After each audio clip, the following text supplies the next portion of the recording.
만에 날씨가 가을에서 초겨울로 바뀌었습니다. 밤사이 찬바람이 불면서 기온이 크게 떨어졌고 11월 초반부터 계절의 널뛰기가 나타날 것으로 보입니다. 쾌청하고 선선했던 가을 날씨가 하루 만에 초겨울로 급변하기 때문입니다. 갑작스러운 한파에 대비하지 않으면 자칫 치명적인 결과를 가져올 수 있다. 전쟁에서 추위는 전술에 도움이 되기도 하지만 패전을 가져다 줄 수도 있다. 1941년 가을, 소련을 기습 공격한 히틀러는 단기간에 모스크바를 점령하려고 했지만 전투가 예상보다 길어진 탓에 전장에서 겨울을 맞는다. 모스크바의 혹독한 추위를 처음 겪은 히틀러는 과연 어떤 선택을 했는지 이번 주 뉴스멘터리 전쟁과 사람에서 알아본다. 전쟁 없는 세상을 꿈꾸기에 전쟁을 연구합니다. 뉴스멘터리 전쟁과 사람, 안녕하세요. 허준입니다. 안녕하세요. 강민주입니다. 2020년 봄, 여름, 가을을 지났습니다. 이제 겨울밖에 안 남았다고 생각하니까 쓸쓸한 가슴. 아니 아직 가을이 한창인데요, 선배님. 무슨 벌써 겨울이에요. 아니 보통 우리가 가을하면 독서의 계절, 지식의 계절, 네. 배움의 계절을 떠올리곤 하는데요. 역사를 살펴보면 이런 가을에도 어김없이 전쟁과 전투가 벌어졌습니다. 그래서 오늘은 이 계절과 전쟁에 대한 이야기를 나눠보려고 하는데요. 먼저 임영하 소장님, 태상호 기자님 모셔보겠습니다. 안녕하세요. 반갑습니다. 안녕하세요.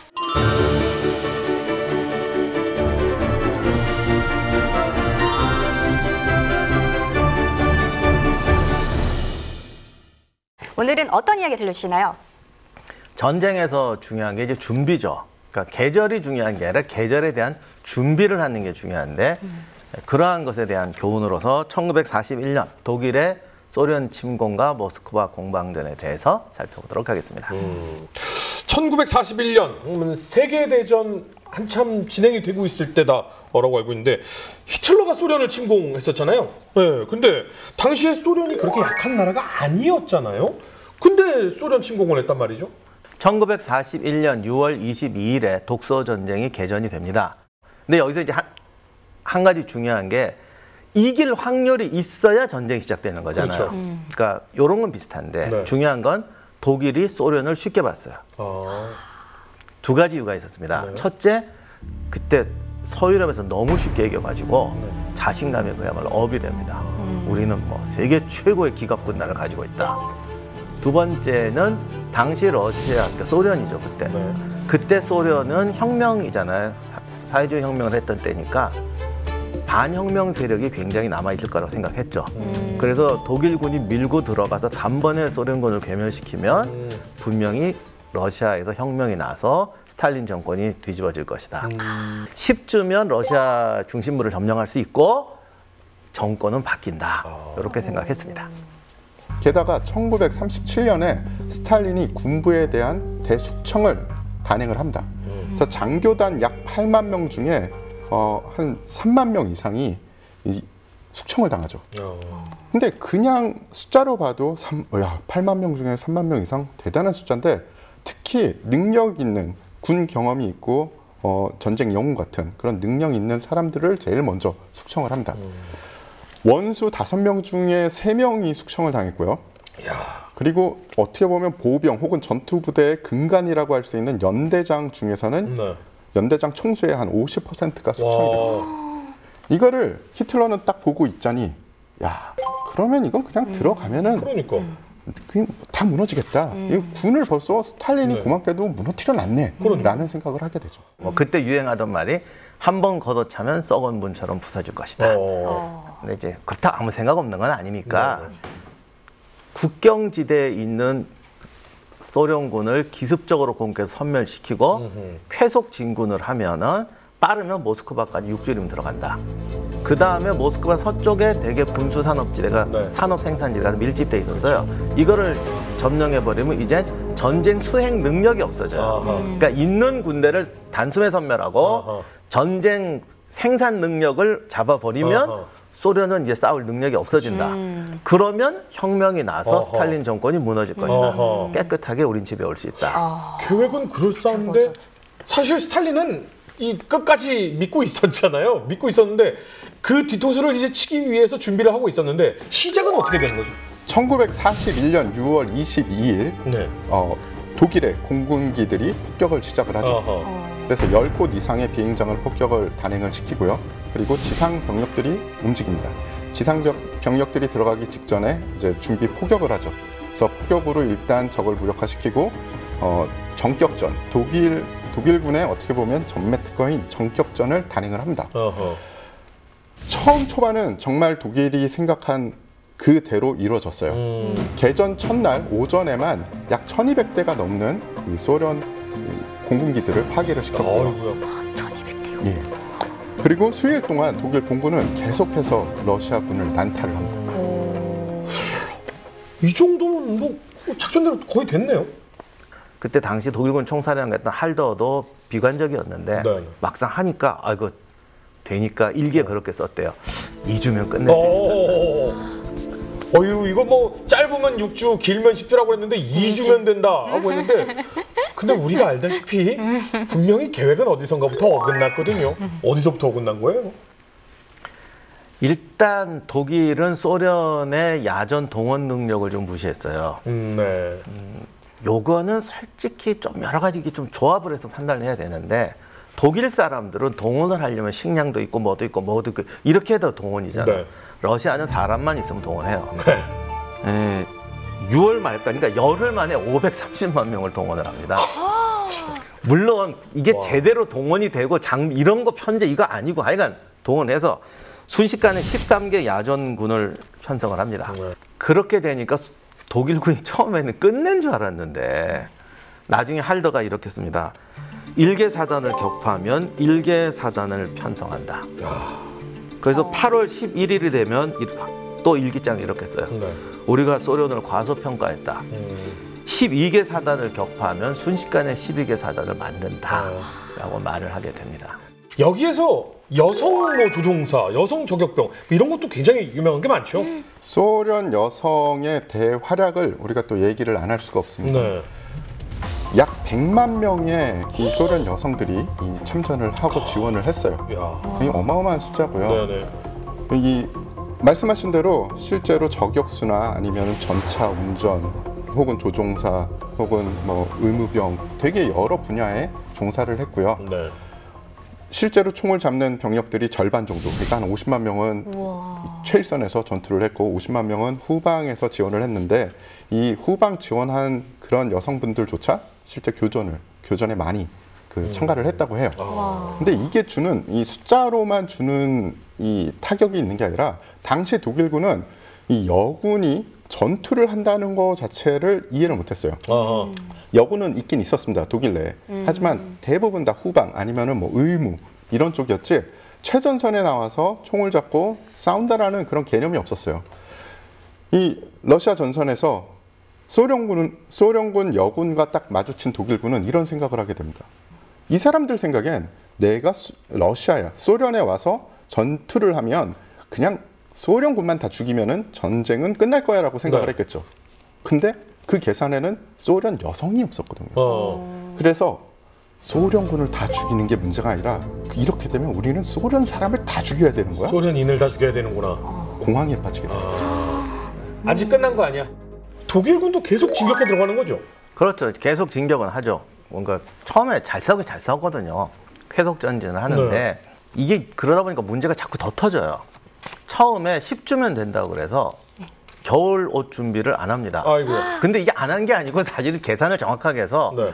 겨울 전에 끝나니까 10주 전이면 10주면 끝나니까 군대를 어느 도시에 이렇게 배치 이런 계획까지 다 세워요. 그러면 얘들은 막사에서 따뜻하게 지내면 되니까 겨울옷 안 줘도 된다. 네. 나름대로. 그러면 나름대로 이거 왔다 갔다 하는 애들 있을 거 아니에요. 네네. 그래서 25%만 준비하자. 근데 25%만 준비를 했대요. 근데 독일이 그렇게 치밀하게 계획 세우고 했는데 왜 이런 실수를 범하게 된 걸까요? 몇 가지 오판을 하는데 네. 정치적인 오판에서 컸던 게 독일 사람들은 이제 들어가면은 공산주의 정권 반대 세력이 혁명을 일으킬 것이다라고 생각을 했는데 그러니까요. 실제 당시만 해도 러시아 사람들은 사회주의 이런 거에 개념이 좀 적고 네. 러시아 사람들은 옛날 나폴레옹도 그랬지만 자기 땅은 지켜야 된다. 이게 정권을 지킨다, 국가를 지킨다 이게 아니라 내 땅에 쳐들어오는 애들하고는 싸워야 된다. 이런 지가 굉장히 강하다고 그러더라고요.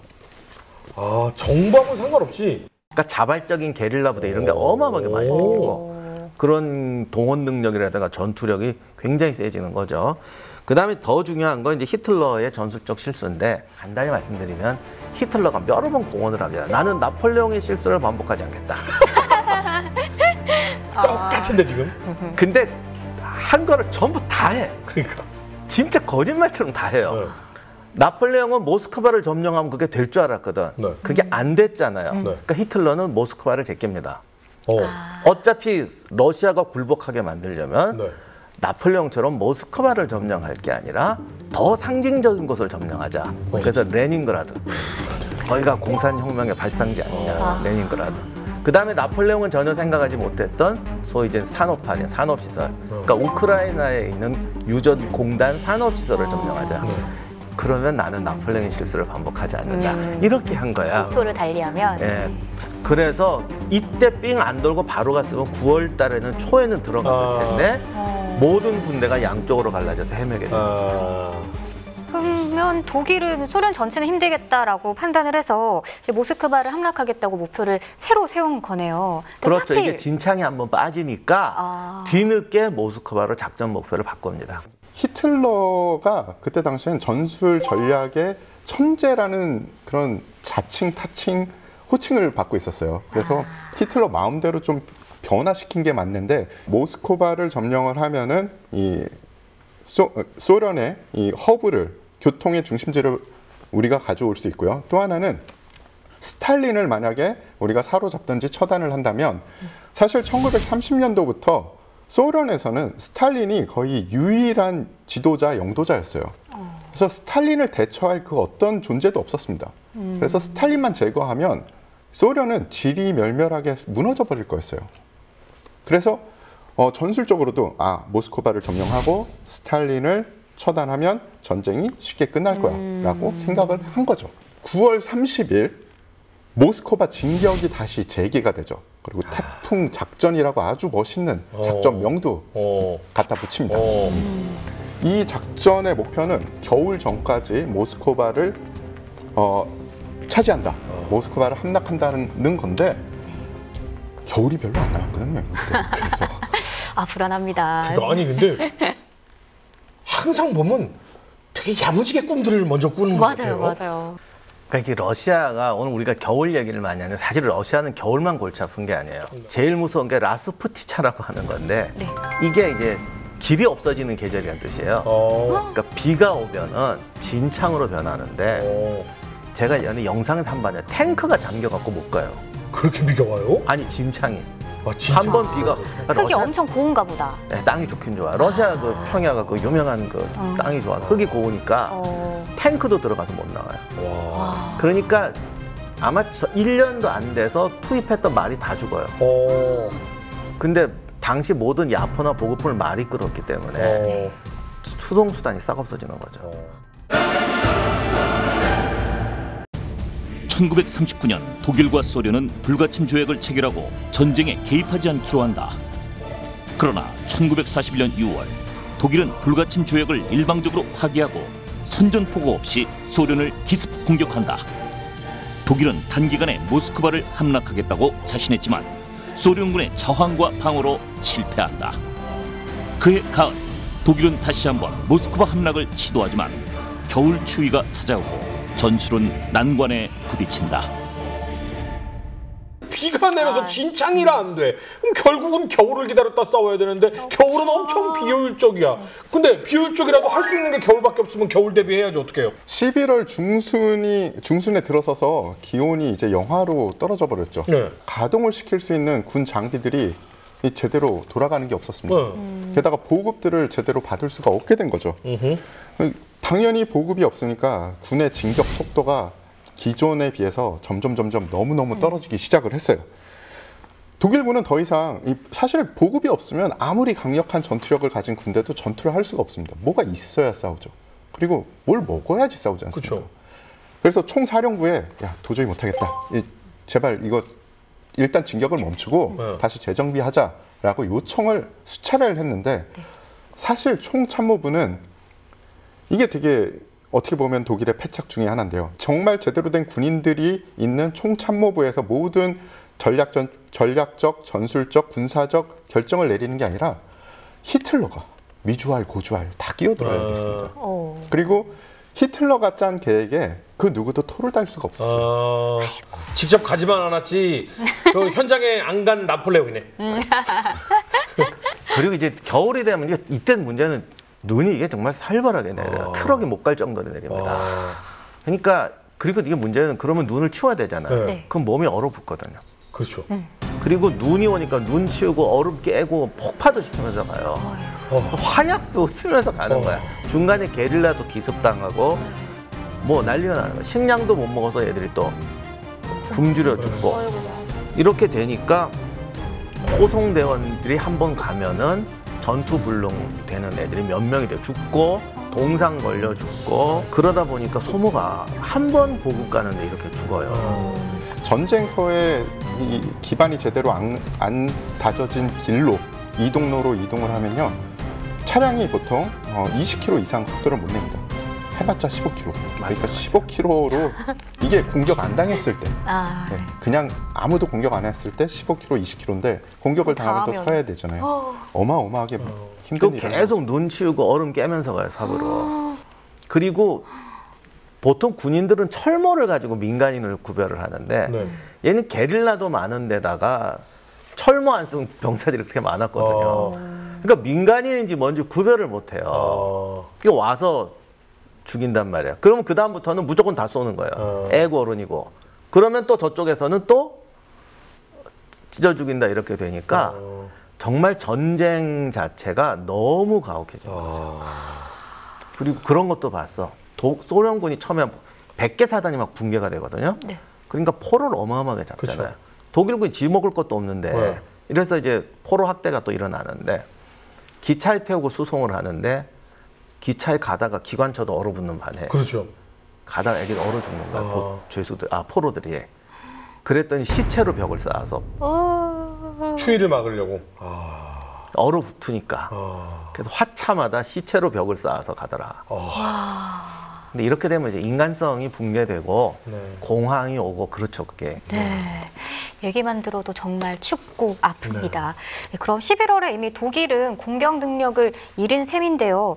결국 독일의 모스크바 함락은 어떻게 되나요? 12월 초 독일군의 천병 부대가 이 소련의 심장이자 이 모스크바를 상징하는 크레물린의 첨탑이 보이는 곳에 30km까지 접근을 하게 됩니다. 예. 그런데 더 이상 전진을 할 수가 없었어요. 게다가 12월 5일 날 이 소련군은 시베리아에 주둔하고 있던 이 완비된 사단들을 모스크바 쪽으로 끌어올리죠. 그래서 독일군은 이제 협공을 하게 됩니다. 그래서 독일군은 진격도 못하지 협공을 당하는 그런 상황에 빠지게 되죠. 1942년 1월까지 소련군은 독일군을 100km까지 후퇴를 시켰죠. 모스크바에서 오히려 독일군을 100km를 밀어낸 거죠. 그렇게 해서 이제 모스크바에 대한 위협을 제거를 하게 됩니다. 네. 결국 독일과 소련의 독소 전쟁에서 자신만만했던 독일의 모스크바 함락은 실패로 끝이 났습니다. 그럼에도 이 모스크바 공방전은 이 독일과 소련 두 나라에 아주 큰 영향을 미친 것 같은데요. 우리가 뭘 좀 배워가면 될까요? 사실 전쟁은 이걸로 끝나지 않았고 독일군도 전투력은 상당히 저력이 있었어요.